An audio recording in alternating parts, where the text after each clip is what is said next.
Please don't do this.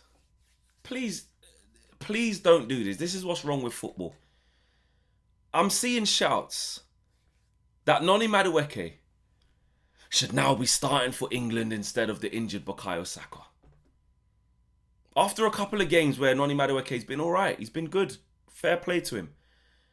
But in typical English football fan fashion, or not even as English football fan fashion, internet, online fashion, now this kid should be playing instead of Bukayo Saka. What are we doing here? Don't start disrespecting Bukayo Saka because he's out with a hamstring injury. And Madueke is doing alright. And all of a sudden, what? Saka's surplus to requirements. What are we doing here? Bukayo Saka has been England's most consistent player over the last couple of years. Let's have that right. And before that, it was Raheem Sterling. Yeah? If you're talking about inevitability in an England shirt, it ain't Foden. It's not necessarily Bellingham. Yeah? It's not these types of players. Obviously, Palmer's on his way in. We have to wait and see what happens there. Right? Kane obviously gets goals and that. But it's Bukayo Saka, bro. The disrespect that is going around suggesting that, Madueke, because he's a little bit more direct, gets past his man and all this. Great.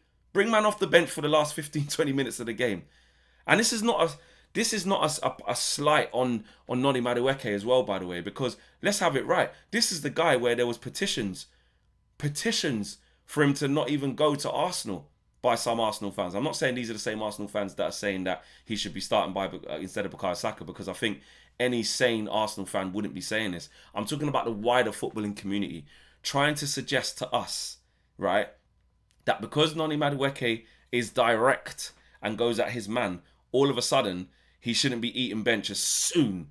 And I'm talking about as soon as Bukayo Saka is fit again. Let's have this right. And again, I don't want this to sound like this is condescending to Noni Madueke, because these are two young kings, right? They're doing their thing. But let's have it right. Noni Madueke is essentially backup to Saka on the right at Arsenal. He obviously can play on the left as well. He's been playing quite a lot on the left instead of Martinelli. And that should actually continue to happen, by the way. But when Saka's not there, you're going to look at Madueke on the right. That's what's natural. That's why he's been bought. Yeah? Not to replace Saka, because he's better, to provide competition and cover. The same at England. If Bukayo Saka was fit, don't get it twisted, he'd be starting on the right-hand side for England, because he's one of England's best player, if not the. You know what I mean? You're talking about a player in Bukayo Saka. Look at it. Last few seasons. Last season, 6 goals, 10 assists. Season before that, what a season. 16 goals, 9 assists. Season before that, 14 goals, 11 assists. Season before that, 21-22, 11 goals, 7 assists. Inevitable. In the World Cup for England, 7 games, 4 goals. Sorry, in the Euro qualifiers. In the World Cup, 4 games, 3 goals. Do you know what I'm saying? That quarter-final against France where they couldn't live with him. This guy's done it on all the stages, away at Real Madrid. Yeah? So let's not get that twisted. Let's not do this whole... There's this short-termism that exists amongst fans. And listen, banter is banter. You know what I'm saying? You look at the Gyökeres situation. Every game that goes past where Gyökeres doesn't score, or his touch looks a bit baggy, or he gets put in the pocket, listen, he's rubbish. He's the worst thing to happen. The Arsenal got a dud. That's what's going to happen when every game that Šeško doesn't score, you get this hyperbolic reaction online that's like, he's a dud, Benjamin Tesco, every little help, get your club card, this, that, and the other. Shout out Robbie.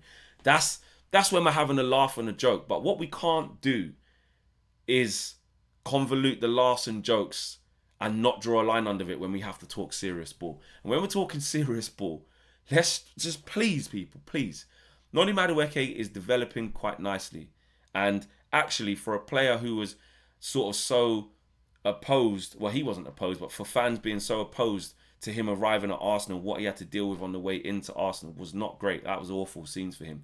And fair play to him. He's knuckled down. He does look bright in an England shirt. And it's another player to add into, a really strong squad, a strong group of players that Thomas Tuchel has at his disposal to help us win the World Cup. I want to see that. I want to see Madueke playing well. If anything, for me, he should be playing on the left, starting on the left instead of Martinelli, because he's dead food, in my opinion. So that's fine. But let's not disrespect Bukayo Saka, bro. Like, let's not do it. In terms of consistency, efficiency, you know what I'm saying, longevity, ability. Yeah, I mean, Bukayo Saka. Look at the Phil Foden thing, and I was part of it. I was saying, listen, Phil Foden's world class. That PFA season, what he did was unbelievable.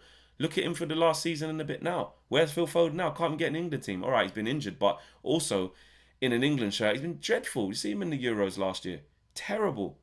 Year before last, sorry, terrible. Couldn't lay Saka's boots in an England shirt. So just because a player is, you know what I'm saying, less techie or, you know what I'm saying, less easy on the eye and this, that, and the other, that doesn't take away their efficiency and their inevitability. And for me, Saka is still the one to beat. He is a top draw player. Every time he gets the ball, you know what it is. He's either going past you down the right and he's putting in a cross with his right foot. He's strong enough to be predictable enough to come in on his left foot, but you can't really stop it. That shot might be firing off to the far corner, or an assist.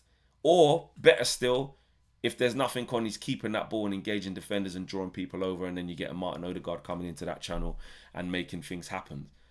So let's not do that. We have to stop this. You know, one player does well for a little bit, all of a sudden he's better than the player than before. You know, Morgan Rogers played well against Serbia. What does that mean now? What? Cole Palmer's not wicked. All of a sudden he don't have to play no more because Morgan Rogers is better than him. No, it doesn't mean that. There's competition for places, and that's fine. And you can give someone their flowers without taking away the respect of another player. And I just think if we're going to start going down a route, whereby Noni Madueke's had, how many times he played for England? 3-4 times? Madueke, he's played for England. How many times he played for England? Here you go. 3 times. 3 times this season. He's played for England 3 times. And he's got a goal and an assist. Great start. Listen, great start for him. But you're talking about a seasoned, consistent pro in Saka. So let's not confuse the two. Do you know what I mean? Let's not, like, you know, Madueke's never got double figures in his career, I don't think, in goals and assists, and he's young. You know what I'm saying? Madueke's young. What is he? 23. He's only a year younger than Saka. That's mad. There's only a year's. If anything, it's like Madueke's only getting into this scene now, and looks mad young, like he's like 18, 19. Saka's only a year older than him, bro, and look what he's done. So let's not do this, trying to compare the both. Let's understand where both are, and let's put respect back on Saka's name. There shouldn't be these shouts that all of a sudden he's better than Saka and should be starting for England over Saka because he did good against Serbia. No. Let's stop all that rubbish anyway. Let me know what you guys are saying. I just had to have a little moan about that because I started seeing it. I'm like, what is this? Why am I seeing this on my timeline? Why am I seeing mainstream media start to go, tell you what, Bukayo Saka's in trouble a bit, you know? No, he's not. And he shouldn't be. So let's see how this thing pans out. I'm out of here, man. Take care. Smash a like on the video as well. Peace.